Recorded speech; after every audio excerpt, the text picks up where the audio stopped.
একটা জিনিস কি কখনো চিন্তা করে দেখেছেন? 40-45 ডিগ্রি সেলসিয়াস রোদের তাপমাত্রা সহ্য করতে পারছেন না, একটু শীতল আবহাওয়া খুঁজছেন, শীতল বাতাসের প্রতীক্ষায় প্রতিটি দিন কাটাচ্ছেন।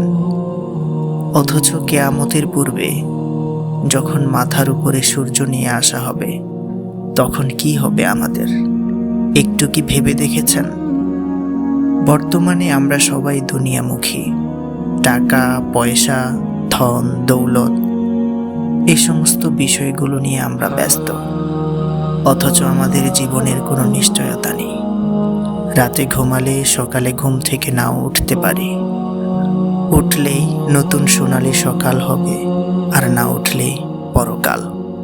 অথচ পরকালের জন্য কি পুঁজি আছে আমাদের? একটু কি ভেবে দেখেছেন কখনো?